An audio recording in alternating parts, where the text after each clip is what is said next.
Hey everyone, ready for a deep dive into a world where humanity lives underground? We're talking Hugh Howey's Wool today, a story that drops us right into this massive silo. A self-sustaining world, yeah. It really gets you thinking. Are these silos a last refuge or a more elaborate kind of prison? Wool really zooms in on that human need to control things. Especially when we're talking survival. Exactly. And the silo is like this controlled experiment, you know? You see how power and fear play out when everyone's stuck together. It all starts with someone wanting to know more. We've got Holston, the sheriff, and his wife, Allison. Right. She gets totally absorbed in these old computer files trying to piece together the silo's history, but that sets off some major red flags. Yeah, because knowledge equals power in this place. Right. And the people in charge, they guard that knowledge very, very carefully. Oh, absolutely. Holston knows that some things, especially about what's outside, are considered too dangerous for the average person to handle. It makes you think, like, who gets to decide what we're allowed to know? That's the question, isn't it? What happens when someone gets curious, too curious, and bumps up against those boundaries? And that's where the silo's power structure comes in. This mysterious entity they call IT. At the top, controlling everything. IT controls the tech, the information. They aren't messing around when it comes to keeping things in order. The cleaning ritual really shows how tight that control is. Yeah. So people want to go outside. Right. They have to clean these sensors on the outside of the silo. It's a death sentence, though. That's what everyone thinks. Right. Because of the toxic environment out there. Right, it's a death sentence. But Allison's investigations, they hint at something else going on. What if that fear of the outside world, that whole story, is just a tool? Whoa. To keep everyone in line. Exactly. That's creepy. It makes you think about the lies, the stories we tell ourselves, or maybe they're told to us, to keep us limited. Speaking of limitations, it's pretty amazing how resourceful the people in the silo are. I mean, they've got farming, power, even law enforcement. Yes. All with limited resources. It is remarkable. They've figured out how to make do, how to adapt. Take Juliet, for instance. She's this fantastic mechanic, and she fixes the generator when it breaks down. Yeah. She becomes a hero. It just goes to show how resilient the people in the silo are. They adapt, they come up with solutions, and they celebrate those wins together. It's inspiring to see them carving out a life down there. It is. But there's this other side to that resilience, right? It seems like it comes at the price of conformity. You're right. They don't question IT. They just accept the whole cleaning thing without a fuss. There's this constant fear of stepping out of line. Like they've traded their free will for a sense of security. Exactly. They cling to that story, the one about the toxic, uninhabitable outside world, because honestly, it's easier than facing something they don't know. But that's where the real prison is, In that unquestioning acceptance. It's a little too close to home, don't you think? Yeah. I mean, are we any different in the real world? Do we ever accept things because we're afraid to ask questions? That's what makes Howey's writing so powerful. He forces us to face those hard questions. Let's shift gears for a minute. Let's think about this whole situation from an AI's point of view. Okay. Could an AI see this whole wool situation, as a good solution for humanity? An AI. On the one hand, if you look at our history, all the conflict, the way we gobble up resources, maybe it would. Maybe an AI would say, okay, these humans, they need a little confinement for their own good. It's about making sure we survive long term. Like a shepherd looking after its flock. But is it really protection, or is it just another way to control things? And could an AI, even with all that brain power, really get what it means to be human? The need for freedom, for making your own choices? Right. Would an AI pick order over freedom, security over people making their own decisions? It makes you wonder if we'd be better off under some all-knowing AI, or if that's just asking for a different kind of problem. It's a question that needs some serious thinking about.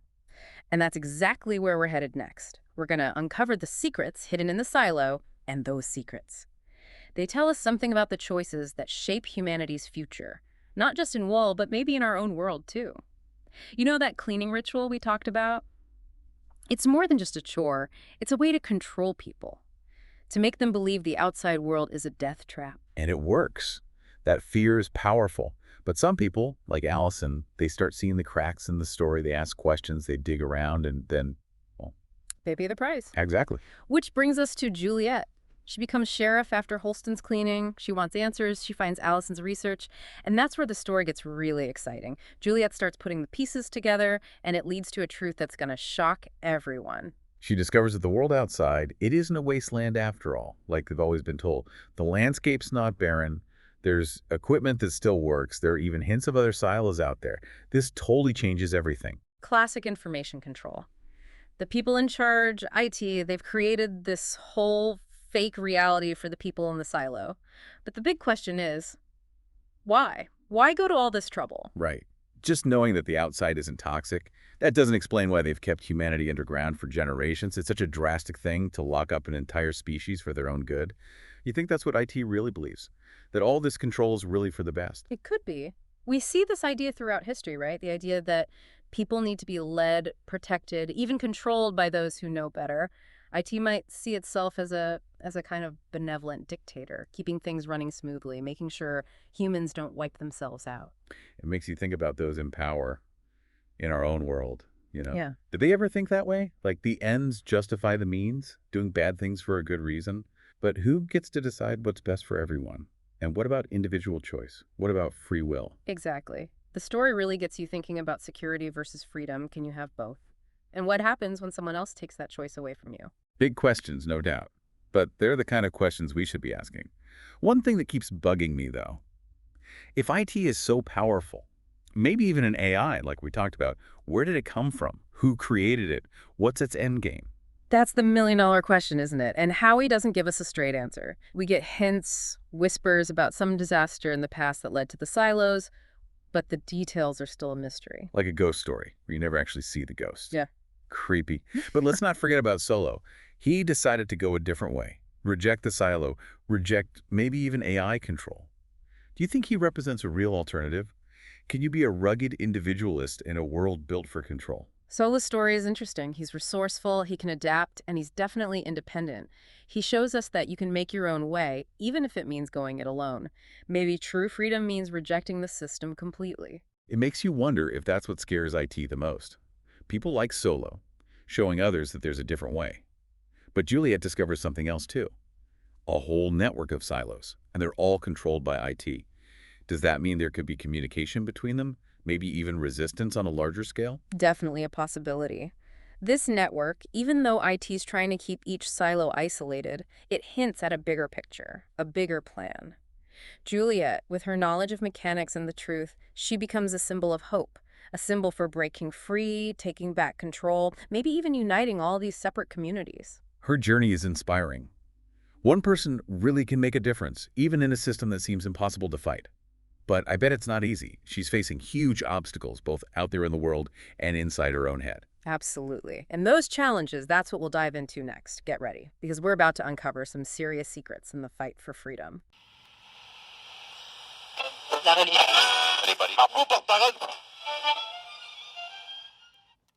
Last time, we were talking about Juliet finding that network of silos, Right. all controlled by IT.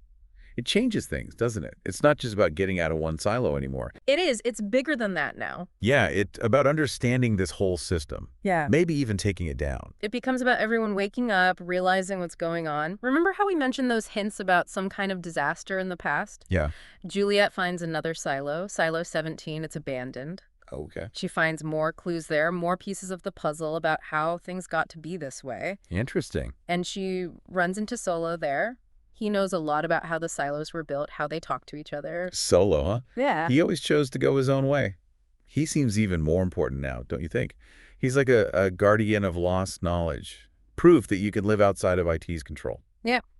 What does he tell Juliet? He tells her about the wire. Okay. It's this secret communication system that connects all the silos. Whoa! This changes everything. It means people could talk to each other, share information, even plan a rebellion. All this time, IT's tried to keep everyone separate, and now... There's a way to connect.